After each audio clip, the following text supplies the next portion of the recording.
Good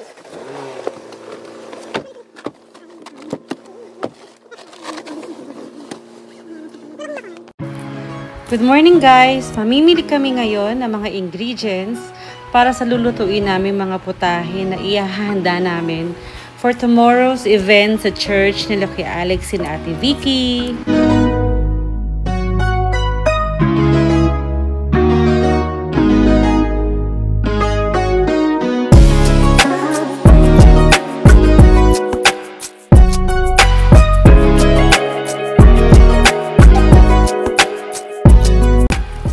Pero bago kami mamili, dahil sa tinanghali na kami gumising at umalis, magtatanghalian muna kami dito sa Club Blacktown.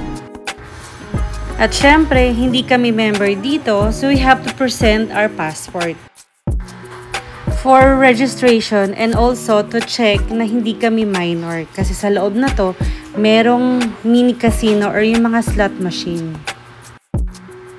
Dito nga pala kami magla-lunch sa Ocean Treasure Asian Dining, kung saan yung mga nagsaserve ang lalapit sa'yo na may daladalang mga cart and food, then mamimili ka na lang kung anong gusto mo. Tinapay na lang. Tinapay na lang. Marami pa yan. Ano sila ikot? Hindi na tayo. Maupo.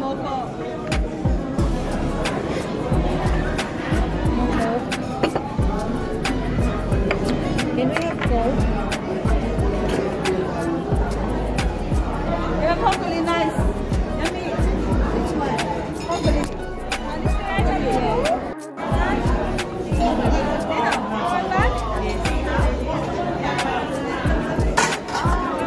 Chicken feet? Kung tawag. Bigyan na tayo ng chicken feet. Pork ribs?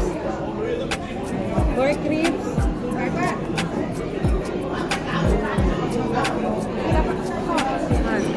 Can we order fried rice? Fried rice?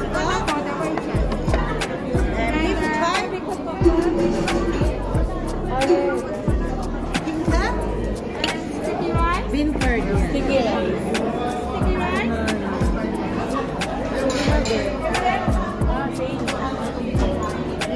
Yung gatong beef. You want the beef for me? This one? The beef. Tingnan natin natin. Parang dito ang timbuwan. Hello? Parang timbuwan. Timbuwan. Oo, parang gano'n. Can we have one more chili sauce?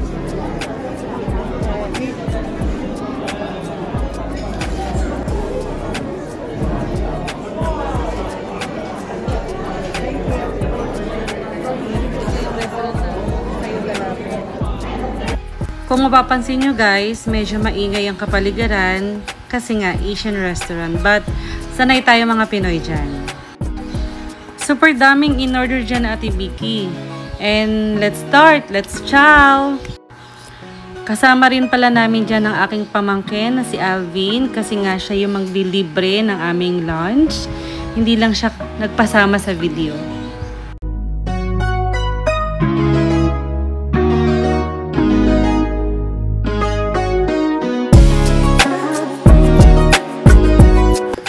Yan sa tagpong yan, tapos na kami mag-lunch. Super busog. As in, super busog. Thank you, Alvin, for the lunch. And then, hindi na rin namin sinama sa clip na medyo naglaro kami dyan sa slot machine. From $20, naging $120. And then, stop na. Baka matalo pa. Sayang naman yung $100 na napanalunan ko. And then, after this, next stop, sa meat and fish market.